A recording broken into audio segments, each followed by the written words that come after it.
კიდევ ერთხელ მოგესალმებით ზურფოს ტელემაყურებლებო, როგორც გითხარით, დღეს ორი თემა გვაქვს არჩეული განაცემისთვის. ერთი მხრივ ეს არის სათხილამურო სპორტი, მოგეხსენებათ გიგანტურ სლალომსა და სლალომში, სპეციალურ სლალომში, ანუ გაიმართა საქართველოს თასის მესამე ეტაპი გოდერძის უღელტეხილზე, ჩვენი რეგიონის ერთ-ერთ ყველაზე საინტერესო ზამთრის კურორტზე შეგვიძლია ვთქვათ, ასევე ქვეყნის მასშტაბითაც გოდერძის უღელტეხილი უფრო და უფრო პოპულარული ხდება. შემოგვიერთება თენგიზ მეხეშიძე, რომელთანაც დავიწყებთ საუბარს, მოგეხსენებათ ჩვენი ქალაქიც უკვე პრინციპში ზამთრის მოსასხამით არის წარმოდგენილი და შეიძლება და მე მგონი ბათუმში ჩაგვეტარებინა ეს ტურნირი ცოტა ხანი რომ გადადებულიყო. თენგო, მოგესალმები, მადლობა. ჩართვისთვის პირველ რიგში და მოდი გითხარი როგორ ჩაიარა პირველ რიგში ტურნირმა გოდერძის უღელტეხილზე, რამდენად კმაყოფილი ხარ შენ შედეგებით პირველ რიგში და ასევე ორგანიზებით რამდენად კმაყოფილი არიან სპორტსმენები, რომლებსაც მიიღეს მონაწილეობა ამ ტურნირზე.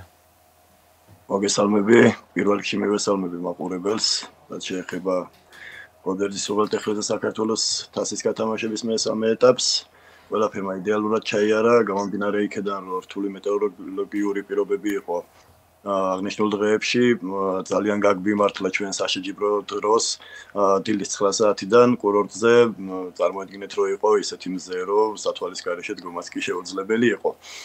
მთელი ღამის განმავლობაში თოვა და დილიდან უკვე ძალიან მზიანი ამინდი.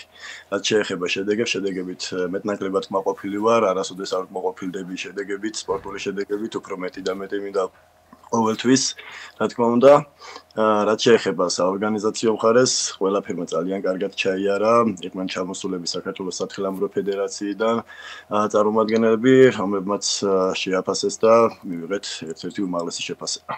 თენგო, მინდა კითხო, აუცილებლად ტექნიკური მახასიათებლებიც გვაინტერესებს და უშუალოდ შედეგები, თქვათ, რამდენმა სპორტსმენმა მიიღო უმაღლესი ჯილდო აჭარის რეგიონიდან ამ შემთხვევაში, ვინ დაიკავა პირველი ადგილები და რამდენად თქვათ გამოჩნდა კიდევ ერთხელ, თქვათ, ჩვენ ვიცით რომ გრძელდება საქართველოს ჩემპიონატი, კიდევ არის ტურნირები სხვადასხვა კურორტზე დაგეგმილი და თქვათ თუ შეიცვალა რამე შემადგენლობის თვალსაზრისით თუნდაც აჭარის ნაკრებში და თუ გამოჩნდნენ ახალი სახეები ჩვენს რეგიონში ამ სპორტის სახეობაში.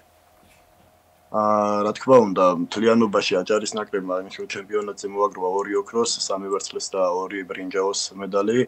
რაც შეეხება გუნდის ცვლილებას, ცვლილებები ნებისმიერ წამს შეიძლება მოხდეს გუნდში, გამომდინარე იქიდან, რომ ყოველთვის ჩნდებიან ისეთი სპორტსმენები, ვინც სრიალს უკეთესად აჩვენებენ თავიანთ შედეგებს. ჩვენ დავიწყეთ პირველი შეჯიბრი, რაც ჩავატარეთ კურორტ გოდერძზე, ეს იყო აჭარის პირველობა, ამით დავაკომპლექტეთ აჭარის ნაკრები.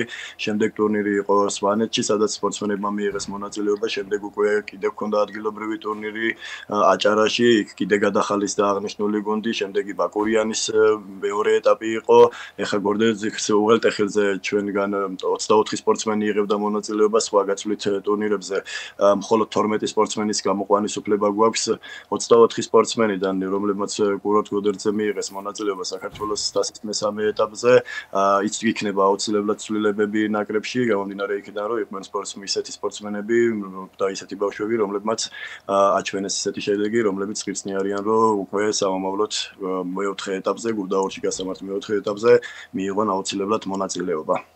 თენგო, ასევე რო გითხრა კალენდარი, თქვათ რა ტურნირებია დარჩენილი, რამდენი ეტაპია კიდევ დარჩენილი საქართველოს ჩემპიონატი, ეხლა როგორც ვიცი, გუდაურში იმყოფები ამ წუთისთვის და თუ შეგიძლია გითხრა სრული კალენდარი ზამთრის რაღაცა ბოლოსკენ გავდივართ, მაგრამ ზამთრის სპორტის სახეობები არ ჩერდება კიდევ უფრო აქტიურ ფაზაში შედის, როგორც ვიცით.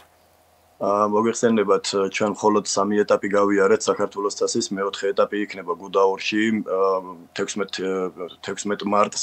ამის შემდეგ უკვე ისევ ჩატარდება გუდაურში ოფიციალურად საქართველოს ჩემპიონატი.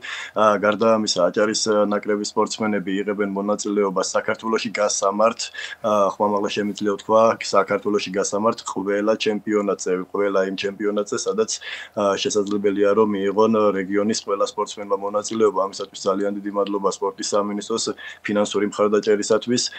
არ ჩატარებულა საქართველოში არც ერთი ბავშვთა ჩემპიონატი, სადაც აჭარის ნაკრებს მონაწილეობა არ მიუღია. ძალიან მნიშვნელოვანია ეს ყველაფერი იმისათვის, რომ სპორტსმენები გამოცდილებას აგროვებენ, სრიალის ტექნიკას ითვისებენ, ვარჯიშზე ნასწავლის ყველაფერი უკვე გადმოაქვთ საშეჯიბრო ტრასაში და უფრო მეტი და მეტი შეუძლიათ, რომ სამომავლოდ თავიანთ თავზე იმუშაონ და უფრო მეტ შედეგს მიაღწიონ. თენგო ასევე მინდა კითხო კურორტ გოდერძის თემას რომ დაუბრუნდეთ. წლების განმავლობაში ყველაზე პრობლემატური იყო ვთქვათ გზის საკითხი, რომელიც მეტნაკლებად მოგვარდა, როგორც ვიცი და წელს შედარებით ნაკლები მესმის ამ მიმართულებით გამოთქმული გარკვეული პრეტენზიები. თუ შეგიძლია გითხრა ხელმისაწვდომობა კურორტ გოდერძისთან დაკავშირებით, ნუ ეხლა გასაგებია თოვლობა მთლიანად აჭარის რეგიონში, შავიზღვისპირეთში მათ შორის და შეიძლება ამან გარკვეული პრობლემები შექმნას, თუმცა ზოგადად როცა ვთქვათ არის საშუალება რომ იყოს გზები გაწმენდილი, რამდენად ვთქვათ არის ხელმისაწვდომი კურორტი გოდერძი, თუნდაც აჭარის მოსახლეობისთვისაც, თუნდაც საქართველოს სხვადასხვა ქალაქებში და სოფლებში მაცხოვრებელი მოსახლეობისთვის.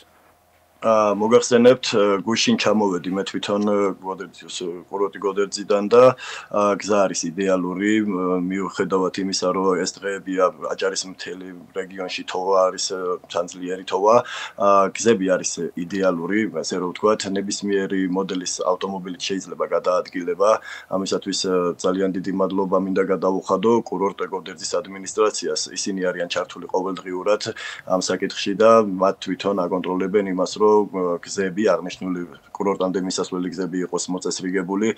წინა წელს ჩავატარეთ ჩვენ საქართველოს ჩემპიონატი მოგეხსენებათ და წინა წელს ჩვენ თავზე ავიღეთ პასუხისმგებლობა გუნდების ტრანსპორტირების გამომდინარე იქედან რომ გზა არ იყო შესაფერისი და მოძრაობა იყო სახიფათო ესე რომ ვთქვათ, მაგრამ წელს უკვე ყველა გუნდი თავისით ჩამოვიდა, უკვე აღარ იყო საჭიროებდა იმის საჭიროებას რომ ჩვენ ფედერაცია ჩავრეულიყავით აღნიშნულ საკითხში და ჩვენი უზრუნველყოფა ყოფილიყო უკვე ამ სპორტსმენების კურორტზე აყვანა. ვფიქრობ, რომ კურორტ გოდერძამდე მისასვლელი გზები არის იდეალური, ინფრასტრუქტურა იდეალური და მაგიტომაც არის ჩემი აზრით, რომ მივიღეთ ევროპის ერთ-ერთი საუკეთესო კურორტის მიმართულებით ჯილდო. ბოლო შეკითხვას დაგისვამ, ცოტა დროში შეზღუდულები ვართ. თენგო, თუ შეგიძლია გითხრა, ვთქვათ, რამდენად საინტერესოა და რამდენად შეიძლება ჩვენ ველოდოთ მომავალში სხვა მიმართულების განვითარებას, ვთქვათ, კურორტ გოდერძიზე, სხვა სპორტსმენებსაც, ვიცი რომ ეხლა მოყვარულები დადიან, ვთქვათ, იგივე სნოუბორდის მიმართულებით, ასევე სხვადასხვა ტრასა, რა თქმა უნდა, ყველა მიმართულებით გამოიყენება, რამდენად შეიძლება რომ ვთქვათ, ამ მიმართულებითაც გაჩნდნენ სპორტსმენები ჩვენს რეგიონში და იგივე მაღალმთიანეთში. მოგეხსენებთ დასაწყისში რაც საქართველოში როცა დაიწყო უკვე სათხილამურო სპორტის განვითარება მხოლოდ ორი სახეობა იყო ეს გიგანტური სლალომი და სპეციალური სლალომი ჩვენ დღეს უკვე ყავს სხვადასხვა მიმართულებებით სპორტსმენები იგივე სკიკროსში, სნოუბორდ კროსში, ფრირაიდში კურორტი გოდერძი არის ერთ-ერთი საუკეთესო მიმართულება ფრირაიდის გასავითარებლად და აღნიშნული სხვა სპორტების გასავითარებლად თუმცა ეს არის ეტაპობრივი ჩვენ დღეს გუდაურში ჩემი მოსვლის მიზეზი არის ის, რომ ვატარდება მსოფლიოს თასი სკიკროსსა და სნოუბორდ კროსში, ეს უკვე არის წინაპირობა იმის, რომ ყველა კურორტზე განვითარდეს აღნიშნული სპორტის სახეობები და რა თქმა უნდა, კურორტ გოდერძზეც ჩვენმა სპორტსმენებმა შეძლონ იგივე მიიღონ მონაწილეობა ესეთ ტურნირებში და თუ ექნება ის ინფრასტრუქტურა, ძალიან დიდი შრომა სჭირდება ინფრასტრუქტურის შექმნას, იგივე სკიკროსისა და სნოუბორდ კროსის ტრასების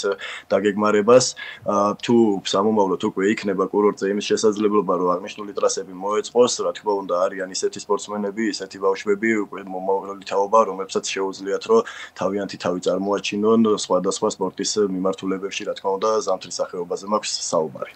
ძალიან დიდი მადლობა ჩართვისთვის, წარმატებებს გისურვებთ მომავალ საქმიანობაში, რა თქმა უნდა და ბევრ გამარჯვებას, რა თქმა უნდა, ქართულ სპორტს ზოგადად, სამთო სპორტის სახეობების განსაკუთრებით, რომელიც უფრო და უფრო პოპულარული ხდება ბოლო თვეების განმავლობაში. მადლობა თენგიზ მეხეშიძე, აჭარის სათხილამურო სპორტის ფედერაციის პრეზიდენტი ყავდა ჩართვაში სტუმრად. ახლა კი გადავალთ საფეხბურთო თემაზე, მოგეხსენებათ, სულ რაღაც ერთ კვირაში უკვე განახლდება, უფრო ნაკლები რჩება დრო კრისტალურ ეროვნულ ლიგის გათამაშება. დინამო ბათუმის მატჩები ჩვენმა მაყურებელმა ჩვენს ეთერში იხილა, რომელიც გუნდმა ჩაატარა თურქეთის რესპუბლიკაში, ქალაქ ანტალიაში და ჩვენ ნახეთ ეს 8-ვე შეხვედრა, გასაგებია რომ აქ რაღაცა დიდი სანახაობრივი თვალსაზრისით საინტერესო მატჩები შეიძლება არ ყოფილიყო, მაგრამ ნახეთ, გავიგეთ თუ რა კონდიციაშია გუნდი და ახლა უკვე ვემზადებით ეროვნული ლიგის განახლებისთვის, თუმცა მოგეხსენებათ უხვი ნალექის გამო, უხვი თოვლის გამო ჩვენს ქალაქში ამდენად შესაძლებელია ახლა ვარჯიში, ან რამდენად შესაძლებელი იქნება თუნდაც რამდენიმე დღეში საფეხბურთო მატჩის გამართვა, ეს ჯერ კიდევ კითხვით ნიშნის ქვეშ არის, ასე რომ ბატონი ასლან ბალაძე ყავს სტუმრად, ბათუმის დინამოს სპორტული დირექტორი, მოგესალმებით ბატონო ასლან, მადლობა სტუდიაში სტუმრობისთვის. პირველ რიგში გვაინტერესებს რა თქმა უნდა კონდიციები გუნდის, გვაინტერესებს რამდენად ახერხებთ ასეთ პირობებში საერთაშორისო პროცესის უპრობლემოდ და შეუფერხებლად ჩატარებას და არის გამოსავალი ამ შემთხვევაში, როცა ასეთი ამინდის პირობები გაქვთ, თქვენ რა ვიცი, ყველაფერი გაქვთ ნანახი, ყველაფრის მომსწრე ხართ აბსოლუტურად საფეხბურთო თვალსაზრისით და ამ შემთხვევაში როგორ ხდება გუნდის დატვირთვა ისე რომ არ მოწდეს გუნდი და არ შეიქმნას გარკვეული პრობლემები მომზადებასთან დაკავშირებით. მივესალმები თქვენ ტელემაყურებელს. სამწუხაროდ ისეთი ამინდები არის, არასპორტული ამინდები, რო იტყვიან, არასაფეხბურთო ამინდები არის. სათხილამურიც კი, მაგრამ არასაფეხბურთო გამომდინარე აქედან შემიძლია გითხრათ, რომ გუნდი, რომელიც იმყოფებოდა ერთ თვის განმავლობაში მოსამზადებელ პერიოდს გადიოდა ანტალიაში, ჩამოსვლისთანავე შეიქმნა პრობლემები, ძალიან დიდი პრობლემები შეიქმნა ამინდებიდან გამომდინარე, ჩვენ მაქსიმალურად ვცდილობთ, რომ ყველანაირად რაღაც გამონახოთ პროცესი არ შეჭერდეს დღეს ვერ ჩავატარეთ ვარჯიში და არ არის უბრალოდ იმის პირობები, რომ გუნდი გავიდეს დაივარჯოს ერთი და ანუ მინდორზე ვერ გავდივართ, დარბაზში ვერ შევდივართ, გამომდინარე იქიდან რომ გუნდი უკვე ერთ კვირაში უკვე იწყება ჩემპიონატი და ურთქილდებით ტრამვებსაც ციკლს თავისი რაღაც პირობები, როცა შეიძლება დარბაზში ვარჯიში და როცა უკვე არის ესეთი, შეიძლება დარბაზშიც ვარჯიში, მაგრამ როდესაც გუნდი ემზადება და უკვე დაამთავრდა ეს მოსამზადებელი პერიოდი, უკვე გადავდივართ უკვე სეზონურ შეჯიბრზე და ერთ კვირაში უკვე თამაშები გვეწყება და გამომდინარე აქედან ძალიან ამინდება ძალიან არ შეგვიწყო ხელი, მაგრამ ვცდილობთ მაქსიმალურად ვცდილობთ, რომ რაღაცნაირად ეს ეტაპი გავიაროთ. როგორ გავივლით, ალბათ ხვალ განვაახლებთ ვარჯიშს, დღევანდელი ვარჯიში ჩატარება ზუსტად ამინდა გამომდინარე იყო. ხვალიდან გავაგრძელებთ ვარჯიშებს და შევხედავთ რა პირობებში ვიქნებით და რამდენად შესაძლებელია თქვენი რა ვიცი ინფორმაციით იგივე აი ორ მარტს არის პირველი შეხვედრა დინამო ბათუმი დინამო თბილისი რამდენად შესაძლებელი იქნება თქვათ ვიცით ამინდის პროგნოზი რომ ეს თოვა კიდევ რამდენიმე დღე შეიძლება გაგრძელდეს ამ პირობებში თამაშის ჩატარება მე ნამდვილად ვერ გეტყვით რა ამინდები იქნება თვის ბოლომდე თითქმის ერთ კვირაში თამაშები გვეწყება მაგრამ თუ ესე გაგრძელდება ცოტა ვეჭვობ რომ მატჩი ჩატარდეს და ნახოთ როგორი სიტუაცია იქნება ჩვენ გვაქვს საქართველოს ფეხბურთის ფედერაციასთან კონტაქტი და გამომდინარე აქედან გვეტყვიან როგორ რა იქნება და დამოკიდებული არის თავისთავად ჩვენ მინდორზე ჩვენ სტადიონზე ისეთ რომ აი ეს ოქტომბრიანობა ძალიან უშლის ხელს მინდორს და როგორ მოხდება მისი ასე რომ თქვა გადაწმენდა და როგორ იქნება მე მაგას ვერ გეტყვით სპეციალისტები არიან და სპეციალისტები ალბათ გვეტყვიან ასე რომ აი ასეთ გადავიდეთ შეკრების თემაზე და უბრუნდეთ პრინციპში ჩვენთან ერთად რამდენიმე მატჩზე იყავით აქ თანაკომენტატორად რამდენიმე მატჩს ერთად უყურეთ როცა დასრულდა უკვე შეკრება რა ითქვა თქვათ რა არის შეჯამება ამ შეკრების რამდენად არის კმაყოფილი სამწვრთნელო შტაბი, თქვენ როგორც გუნდის ხელმძღვანელობა ასევე და რამდენად თქვათ არის ეს შეკრება ნაყოფიერად ესეთი დასმული. მოდი ესე დავიწყებდი, რომ ჩვენ როდესაც გუნდი მოსამზადებელი პერიოდს იწყებს და ეს გუნდის რო ამბობ, ჩვენ ფაქტურად შევიკრიბეთ ახალი გუნდი. ახალი გუნდით დავიწყეთ მომზადება და ეს მომზადება დავიწყეთ ანტალიაში ერთ თვის განმავლობაში გუნდი გადიოდა მოსამზადებელი პერიოდს. უბრალოდ ის თამაშებიც, რა თამაშები ჩვენ ჩავატარეთ, ის მატჩები, რა მატჩები ჩვენ 8 თამაში ჩავატარეთ იქ ანტალიაში და ფაქტურად ახალი გუნდით შეხვდით ზუსტად აი ამ 8 თამაშს და ვიტყოდი რომ ის 17 ახალი ფეხბურთელი 17 ახალი ფეხბურთელი რომელიც დღეს ბათუმის დინამოში ირიცხება ძალიან ძნელია რომ ილაპარაკო იქ ხარისხზე. ჩვენ ხარისხზე არ მუშაობდით, ჩვენ მუშაობდით და უფრო სიწვრთნელი, უფრო სწორად ჩართული იყო მაქსიმალურად საწვრთნელო სტაფი იმისთვის რომ დაინახა ეს ახალი ფეხბურთელების კონდიციები, მორგება ხდება ამ დროს ტაქტიკური შეთამაშება გუნდის იმ ფეხბურთელების, რომელი ფეხბურთელებიც მოწვეული არიან იმ პოზიციებზე გადაწყობა, ეს ყველაფერი მიმდინარეობდა ამ თამაშების ხარჯზე და აკვირდებოდა ამას უფრო სიწვრთნელი, თავისთავად იქ არ იქნებოდა ხარისხი მაღალი, მაგრამ ბევრი რაღაც ისეთი კონტურები გამოჩნდა, რომელიც ჩვენს გამოგვადგება აუცილებლად სეზონის განმავლობაში. მე ვფიქრობ, რომ ძალიან ისეთი შემადგენლობა შეიკრიბა ბათუმის დინამოში, ისეთი ფეხბურთელებით, რომლებიც აუცილებლად ამას ცოტა შეიძლება დროც დაჭირდეს შეთამაშებას, მაგრამ ეტაპობრივად გუნდი მიიღებს იმ სახეს, რა სახეც ჭირდება ბათუმის დინამოს და ჩვენ ეს ძალიან კარგად ვიცი, უფრო სიწვრთნელი მუშაობს ძალიან სერიოზულად მის სტაფთან ერთად, ყოველდღიურ რეჟიმში არიან ჩართულები, რომ ეს შემადგენლობის მხრიდან არ იყოს რაღაც პრობლემები. ნუ ახალი წვეულებიდან იცით, რომ ჩვენ მოვიწვეთ ის ფეხბურთელები, რომლებიც ანტალიაში ნახა ჩვენმა გულშემატკივრებმა და ჩვენ ის ფეხბურთელები ზუსტად ჩვენ გვექნება ყოველდღიური აი ესე რომ ვთქვათ მუშაობა, კიდე თუ ვინმე იქნება ისეთი ფეხბურთელი, რომ გუნდს ტრანსფერებზე ვიმუშაოთ, რომ კარგი ფეხბურთელი, ვინც კარგი იქნება თქვათ იმ შემთხვევაში, მოვიწვიოთ და ამას თავისთავად უფრო სიწვრთნელის dan იქნება დამოკიდებული, ვინ დაჭირდება, როგორ დაჭირდება, მაგრამ ძირითადი ბირთვი მაინც დღეს ბათუმის დინამოში შეკრებილი არის. შეკრების შემდეგ დაემატა უკვე კიდევ ერთი ახალი მოთამაშე, ბათუმის დინამოს ეს არის ირაკლი რუხაძე, როგორც მახსოვს, ის უკვე გუნდთან ერთად არის, თუმცა ჯერ სავარჯიშო პროცესი ესე სრული არ ჩატარებულა, როგორც ვიცით, ესეც რა ვიცი მაყურებელმა რომ იცოდეს და საინტერესო კითხვა არის შემდეგი, რა თქმა უნდა, ჩვენ ბევრი ვისაუბრეთ სხვა ეთერებშიც თქვენთან ერთად მათ შორის იმ მატჩებზე ახალწვეულების შესახებ, ოღონდ ახალწვეულებში გულისხმობ ამ შემთხვევაში გამოშვებას დინამო ბათუმის საფეხბურთო სკოლის რამდენიმე აღსაზრდელს, რომელიც მოვიდა ის პერიოდი, როდესაც ისინი დაწინაურდნენ დიდ გუნდში, თუმცა არის ასევე იმის შანსი, რომ ამ ფეხბურთელებმა ორივე განითამაშონ, თქვა დიდ გუნდშიც იყვნენ დატვირთული და ასევე დრო მიიღონ დუბლ შემადგენლობაშიც, რომელიც როგორც იქნა აქვს უკვე ბათუმის დინამოს გარკვეული პაუზის შემდეგ შეიძლება ითქვას.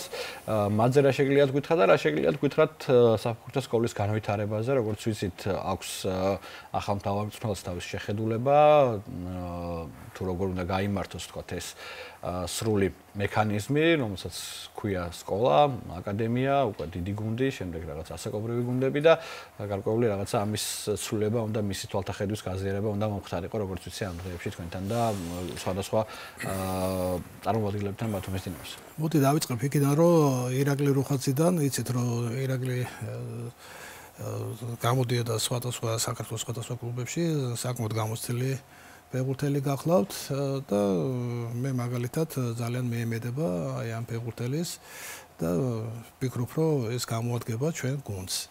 რაც შეეხება ახალგაზრდებზე და ადგილობრივ კადრებზე, ნუ ეს თემა საერთოდ მე ძალიან მახარებს და ახარებს ყველას, იმიტომ რომ ადგილობრივი იცით, რომ ეს ადგილობრივების რაღაც პერიოდი, ერთი პერიოდი ძალიან ისეთი ჩავარდნები ქონდა და დღეს არიან ის ფეხბურთელები, რომლებიც მეტნაკლებად აი გიას ყავდა 5 ფეხბურთელი ანტალიაში შეკრებაზე და უკვე ეს უფროსი წვრთნელიდან გამომდინარე მე შემიძლია გითხრათ, რომ მან დააკვირვების პროცესში იყვნენ ეს ფეხბურთელები, ვინ როგორ გამოადგება უკვე ეს მთავარი წვრთნელის პრეროგატივა არის და დანარჩენი, ნუ იქ ჩვენ მუშაობთ.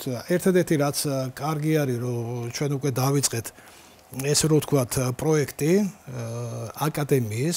აკადემიაში დაინიშნა აკადემიის ხელმძღვანელად ვაჟა ქორიძე, მეორე გუნდის უფროსი წვრთნელი არის ივანე მახარაძე და ეს ერთობრივობაში აი ესეთ აკადემია მეორე გუნდი ძირითადი გუნდი ერთი პროექტით ესე რომ ვთქვათ დაიწყეს მუშაობას ეს იქნება ძალიან ერთი სისტემა იმუშავებს უკვე ეს ძალიან კარგია და სხვათა შორის გიას დამსახურება ძალიან ის რომ ჩვენ გვქონდა შეხვედრა გუშინ ვისაუბრეთ ორი დღის განმავლობაში ჩვენ გვაქვს საუბარი აკადემიის ხელმძღვანელობასთან მეორე გუნდის უფროსი წვრთნელთან და გვინდა რომ ავამუშაოთ ძალიან სერიოზულად ავამუშაოთ აკადემია დაბალი ასაკებიდან არ უკვე 6 წლიდან 13-14 წლამდე უკვე ვიმუშაოთ ერთ სისტემაზე ესე რომ ვთქვათ და ვამუშაოთ იმ მოვარგოთ აი ძირითადი გუნდის აი ამ სისტემა მოვარგოთ აი ძირითადი გუნდის ტაქტიკაზე ესე რომ ვთქვათ ისე გაიზარდოს ესე გასაგებად რო იყოს და ჩვენმა ტელემაგონებმა რო გაიგოს აი ზუსტად ბათუმის დინამოს ძირითადი გუნდი როგორც იმუშავებს აი ზუსტად ისე იმუშავებს აკადემიას ისე იმუშავებს ის ჯგუფები დაბალი ჯგუფები წვრთნელებთან ერთად და რომ შემდგომში მათ გაუადვილდეთ ესე რომ ვთქვათ როდესაც დაწინაურება მაღალ ასაკებში ესე რომ ეს ძალიან სერიოზული პროექტია და მივესალმები ამ პროექტს ამაზე ჩვენ გქონდა პრეზენტაცია გვექნება ამ დღეებში აუცილებლად ჩვენ ამას გავაცნობთ ყველა წვრთნელს და ის წვრთნელები რომლებიც ჩართული იქნებიან აი ამ პროექტში ძალიან სერიოზულად იმიტომ რომ ჩვენ უკვე დრო აღარ აქვს იმიტომ რომ ბათუმში იცით და ყველა დამეთანხმება რომ ყოველთვის იყო ჩვენი აღზრდელები ყოველთვის იყო გამორჩეული ჩვენი ახალგაზრდა ახალგაზრდა ფეხბურთელებზე მაქვს საუბარი მაგრამ ეს ფეხბურთელები რომლებიც დაიწყებს უკვე მაღალ ასაკში ამოსვლას ხო უკვე გაუადვილდებათ უკვე ძირითად გუნდში მოხვედა ბატონოსთან ბოლო შეკითხვა მინდა გისვათ დღეისათვის ყველაფერი იქიდან გამომდინარე რაც თქვენ ისაუბრეთ იგივე ახალ გუნდზე ახალ ფეხბურთელებზე გარკვეულ რაღაცა პრობლემებზე რა იქნება წელს ბათუმის დინამოს პროგრამა მაქსიმუმი რითი დაკმაყოფილდება ხელმძღვანელობა და რა მიზნებს უყენებთ თქვათ მთავარ მსმენელს გია ჭიაბრიშვილს ამ შემთხვევაში რა იქნება მისი შესრულებული სამუშაოს თქვათ აი მწვანე ფერი როცა იტყვით რომ სწორად იმუშაოთ ხელმა და ჩვენ გია ჭიაბრიშვილი მე მგონი ჩვენ არ დაგვჭირდება აი ამ ადამიანის შეფასება ჩვენ ძალიან კარგად ვიცნობთ მას და ვიცით მისი შეხედულება ძალიან ესე რომ ვთქვათ ამბიციური წვრთნელი გახლავთ და მე მისი ესე რომ ვთქვათ ბათუმში რა იმით არის ჩამოსული მას აქვს ძალიან დიდი გეგმები მაგრამ ერთი რაღაცა არის რომ მას დაჭირდეს ცოტა დრო შეიძლება დაჭირდეს ცოტა დრო იმიტომ რომ ის გუნდი რომელიც მას დახვდა და რომელი გუნდს უნდა შეკრიბოს გიამ მას პატარა დრო დაჭირდება მაგრამ ვფიქრობ რომ ბათუმის დინამო ყოველთვის იბრძოლებს იმ მიზნებისთვის რა მიზანსაც ყოველთვის ჩვენ ერთობრივობაში ვაყენებთ ჩვენ ხელმძღვანელობა მაქსიმალურად ვეცდები რომ მას შევუქმნათ სტაბილურობა შევუქმნათ ის პირობები რა პირობებიც ჩვევია ბათუმის დინამოს და თავარი არის ეს ვფიქრობ და დანარჩენი სპორტული მხარე გიაზე არის და მე ვიცი რომ გია ყველა მაქსიმუმს გააკეთეს მის სტაფთან ერთად რომ მივიდეს იქ სადაც უნდა მივიდეს ბათუმის დინამო ყოველთვის. ხო ამ შემთხვევაში ანუ სამეულში შესვლა ჩემპიონობა ვთქვათ ეს დაგვანახეს ნუ სამეულში ეს თავისთავად ხადი ეგ ჩვენ ერთადერთი რაღაც შემიძლია გითხრათ რომ იცით რომ ევროტურნირებზე ჩვენ არ გამოვდივართ და არ ვიქნებით მაგრამ ჩვენ ყოველდღიურ რეჟიმში ვიქნებით ჩართულები სეზონის განმავლობაში ჩვენ როგორც სამეული იგივე თასზეც ვიბრძოლებთ აუცილებლად საქართველოს დავით ყიფიანის სახელობის თასზეც გვექნება ბრძოლა და სამეულისთვის ვიბრძოლებთ მაგრამ ამას ჩვენ ყოველდღიურ რეჟიმში ანუ ყოველდღიურად შეიძლება შეიცვალოს ეს მიზნები უკვე ტურნირის მიმდინარეობიდან გამომდინარე. იმიტომ რომ ახლა გუნდის იცით რომ როგორ ხდება ახალი გუნდი არის კიდევ ვიმეორებ მე აქ იცოდე ჩვენ მაგულ შემატკივრობა რომ როდესაც ახალი გუნდი კეთდება მას ცოტა დრო დაჭირდება შეთამაშებისთვის რაღაც მონახაზი აქვს და თავარი არის რომ მონახაზი აქვს უბრალოდ ისეთი რომელიც აკმაყოფილებს გვაკმაყოფილებს უბრალოდ ჩვენ ხელმძღვანელობას საერთოში ასე რომ ვფიქრობ რომ ბათუმის დინამო ახალი გუნდით ჩვენ და ასე რომ თქვა გულშემატკივრებს ბევრჯერ გაახარებს. დიდი მადლობა ასლან ბალაძე დინამო ბათუმის სპორტული დირექტორი იყო ჩვენთან ერთად ჩვენი საინფორმაციო გამოშვებებიდან გაიგებთ და ჩვენი სოციალური მედიიდანაც რა თქმა უნდა ამ გუნდის სხვადასხვა სიახლეებს და ასევე გაიგებთ იმას თუ ჩატარდება თუ არა ეს მატჩი, რომელიც 2 მარტს იყო დაგეგმილი, მოგეხსენებათ დინამო ბათუმი, დინამო თბილისი. ეს იყო პირველი ტურის ბოლო შეხვედრა, ვნახოთ ამ ყველაფერს რა თქმა უნდა გაგებინებთ, ბევრი რამე ამინძეც არის დამოკიდებული. ჩემი საქმე ამით დასრულებულია. ეხლა უნდა გადავაბარო სიტყვა ლანა ჯაფარიძეს, ჩემს კოლეგას, რომელიც სხვა მნიშვნელოვან ამბებს გაგაცნობთ სპორტის სამყაროდან. ლანა, მოგესალმებით. მოგესალმები ბესო, მივესალმები ჩვენს მაყურებელს. დღეს როგორც ყოველთვის გასული უქმეების ყველაზე საინტერესო სპორტულ ამბებს მოგიყვებით.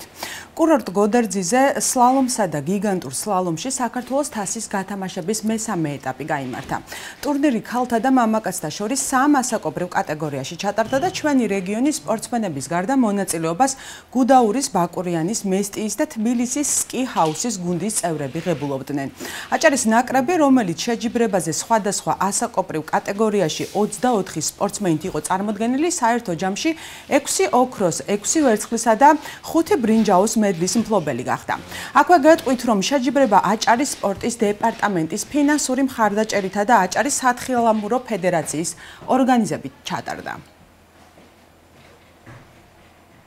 სარაგბო კლუბი ბათუმი რაგბი დიდი 10-ის მე-14 ტურის შეხვედრაში სტუმრად ლელო სარასენს დაუპირისპირდა და დაძაბულ ბრძოლაში 27-24 დამარცხდა.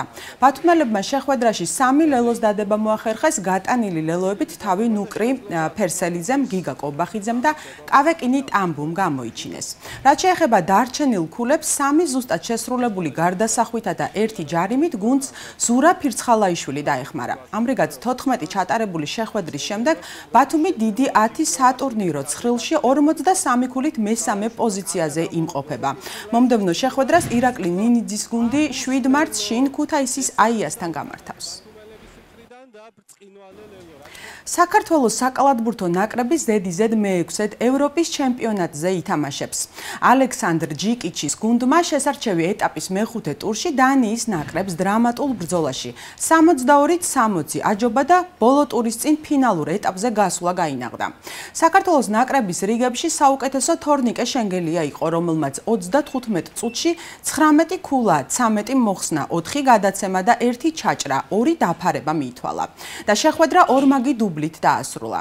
საქართველოს საკალათბურთო ნაკრები ევრობასკეტის საკვალიფიკაციო ეტაპის ბოლო ტურის მატჩს დღეს სტუმრად სერბეთის ნაკრებთან ჩაატარებს. მატჩი თბილისის დროით 23 საათზე დაიწყება. ძალიან დიდი შრომა ჩავდეთ, რომ ეს ამას მიგვეღწია, ძალიან დიდი პრობლემები მქონდა, ბოლოსში გავიგეთ, ბოლო წამს რომ არ გვეყოლებოდა კამარ ბოლდვინი, ძალიან სწრაფად მოგვიწია გადაწყობა და ძალიან თული თამაში იყო, მაგრამ მოახერხეთ მადლობა სამწუხაროდ და გუნდელებს, რა თქმა უნდა, რომ ყველაფერი გავაკეთეთ, რომ მოვიგეთ ეს თამაში და რა თქმა უნდა პირველ რიგში გულშემატკივარს ბოლო წამებზე გამაყრუებელი ხმაური იყო და ესე რომ ვთქვათ, მათ მოიგეს ეს თამაში და საქართველოს დაიმსახურა ყველაფერი. დაღლილობის მიუხედავად ბრძოლა არ გაგვიჩერებია. ბურთი ჩავარდებოდა თუ არ ჩავარდებოდა, დასვაში ყოველთვის ბრძოლობდით, თავდასხმაშიც ასე ვთქვათ, თვითდაჯერებულად ვიყავით. ძალიან დაგვეხმარა ხალხის ფაქტორი, მინდა დიდი მადლობა გადაუხადო მათ აქედან. და რა ვიცი, ძალიან გახარებული ვარ და ძალიან ამაყი ვარ ჩემი გუნდით. ერთიანობით დაცვაში კარგად გავისაჯეთ ჩემი აზრით და მათი ლიდერების წინ გავანეიწალე და სწორედ ეს იყო მთავარი გარანტიასი ფაქტორი ჩემი აზრით. დაცვა, იმიტომ რომ პირველ ტაიმში 25 ქულა გავუშვიდა, ესეთი თამაში ძალიან მნიშვნელოვანია ეგ ასპექტი. დანარჩენი არ ვიცი, დაცლიური ხა ემოციებისგან, უბრალოდ გილოცავთ ყველას საერთოდ თლიან საქართველოს და რა ვესწრებით, რომ ევროპის ჩემპიონატზე კიდევ უფრო მეტი გავაკეთოთ. კიდევ ერთხელ ევრობასკეტზე ჩემთვის უკვე მე-6-ად არის, ესე იგი ყველა ევრობასკეტი ვითამაშე და ამ ერთსაც გამოვკარი ხელი და სავარაუდოდ აქვე ვიტყვი, რომ ჩემი სანაკრებო კარიერა დამთავრდება ამ ევრობასკეტის მერე აგვისტოში. ძალიან დიდი მადლობა მინდა კიდევ გადაუხადოთ ჩვენს ქართველ გულშემატკივარს დღევანდელი დღისთვის დარწმუნებული ვარ, რომ ეს დღევანდელი დღე კიდევ ერთხელ ჩაიწერება საქართველოს ისტორიაში რა. გუშინ აღნიშნეთ, რომ ეს მოგება და ეს ევრობასკეტის გასვლა არის ძალიან მნიშვნელოვანი ჩვენი მომავალი განვითარებისთვის. ბარსელონაში კონტაქტურ კარატეში გამართულ საერთაშორისო ტურნირზე საქართველოს ეროვნული ნაკრების სახელით ბათუმის სპორტის სასახლის სპორტსმენებმა 2 სინჯის მედალი მოიპოვეს. 80 კილოგრამ წონით კატეგორიაში ჩემპიონის ტიტული მოქმედმა ევროპის ჩემპიონმა და მსოფლიო პრიზიორმა დავით ფსხალაძემ დაისაკუთრა, რომელმაც ფინალურ ორთა ბრძოლაში ესპანელი მებრძოლი მსოფლიო ჩემპიონის სუფთა გამარჯვებით დაამარცხა. ამავე წონაში ბრინჯაოს მედალს კი ლევან ვერულიძე დასჯერდა. აღსანიშნავია, რომ ბარსელონას საერთაშორისო ტურნირზე საქართველოს კონტაქტური კარატეს ნაკრებმა 15 ქვეყანას შორის გუნდური პირველი ადგილი დაიკავა. საქართველოს ქალ ფეხბურთელთა ნაკრებმა 2025 წლის ერთა ლიგის C დივიზიონის პირველ ტურში ანდორის ნაკრებს თბილისში უმასპინძლა და მეტოქე დაძაბულ შეხვედრაში 2-1 დაამარცხა. მიხელ მესხი 2-ზე გამართულ მატჩში ჩვენი ნაკრების მხრიდან გოლები მაიკო ბებიამ და თეონა ბაქრაძემ გაიტანეს, სტუმართაგან კი გატანილი გოლით თავი სოლე პალაომ გამოიჩინა. საქართველოს ქალ ფეხბურთელთა ნაკრები მომდევნო მატჩს 25 თებერვალს სტუმრად კვიპროსთან გამართავს.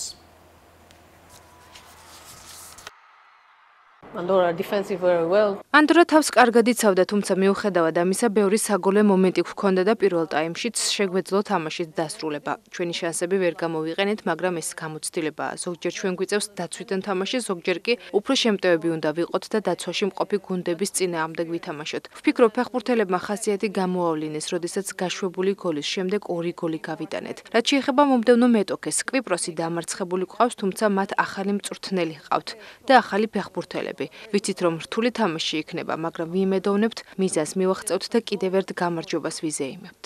საკმაოდ დაჭებული თამაში იყო. პირველ ტაიმი არ იყო ისეთი, როგორც დავგეგმეთ. იყო ბევრი შეცდომები. მქონდა რამდენიმე მომენტი, რაც ვერ გამოვიყენეთ. მეორე ტაიმში გოლს მივიღეთ, მაგრამ ამიტომ მიუხედავად ბოლო წუთებზე მოპოვებული პენალტით შევჭრილ ანგარიშში აღდგენა. მომწია პენალტის შესრულება მე დავეხმარე გუნდს, ამ ძალიან გახარებული ვარ. ყოველთვის მიხარია, რომ გუნდს ვეხმარები. ხოლო რაც შეეხება მეორე გოლს, ჩვენთვის ასე ვთქვათ, ძალიან ემოციური იყო, იმიტომ რომ ზოგადად ძალიან რთულია ხოლმე ესეთი დაჭებული თამაშების შემოტრიალება.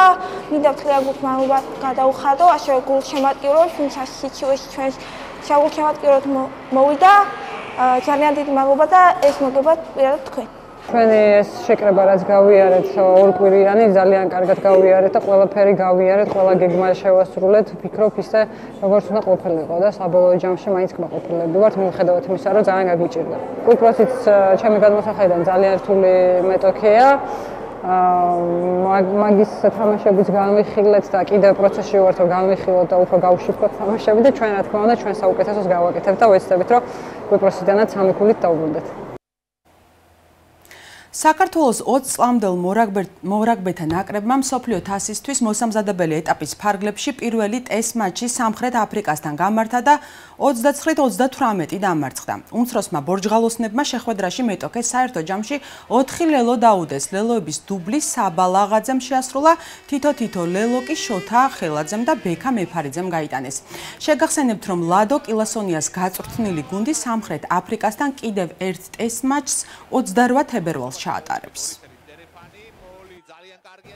ბათუმში ქართული ჭიდაობის ნახევრად ღია ტიპის მოედნის მშენებლობა მიმდინარეობს. ბათუმის მერიის ინფორმაციით მოედნის ფართობი 420 კვადრატულ მეტრს შეადგენს და გათვლილი იქნება 350 მაყურებელზე. ასევე აღსანიშნავია, რომ ჭიდაობის ახალი მოედანი სრულად იქნება ადაპტირებული შეზღუდული შესაძლებლობების მქონე პირებზეც. სამუშაოები, რომლის ღირებულებაც 410.624 ლარს შეადგენს, მარტის ბოლომდე დასრულდება.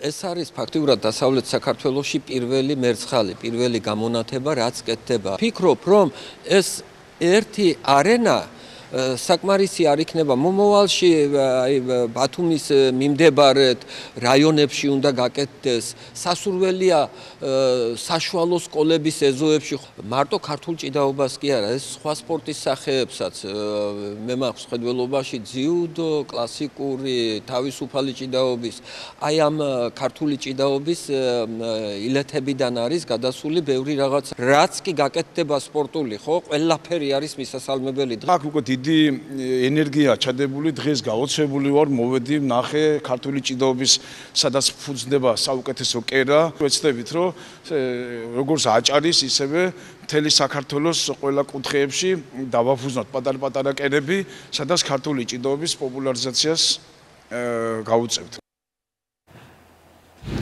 ქართველი მებრძოლი ბენო ადამია წამყვანი ევროპული ორგანიზაციის ოქტაგონ MMA-ის უმსუბუქესი წონის ჩემპიონი გახდა. ადამიანმა ქამრისთვის 5 რაუნდიან დაპირისპირებაში ბრიტანელ მოქმედ ჩემპიონს სემს კრისაჯობა. აქვე გეტყვით, რომ ბენო ადამიანისთვის აღნიშნული ორგანიზაციაში ეს ზედიზედ მესამე გამარჯვებაა. ლეგენდარულ ქართველ მოჭიდავეს როსტომ აბაშიძეს 23 თებერვალს 90 წელი შეუსრულდა. იგი ბერძნულ რომაულ ჭიდაობაში მსოფლიოს სამგზის ჩემპიონია.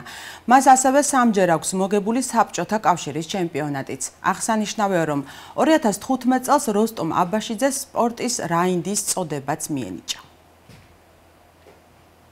დღეისათვის კი ეს ბოლო სპორტული სიახლე იყო. მე მომავალ ორშაბათამდე გემშვიდობებით, ნახვამდის.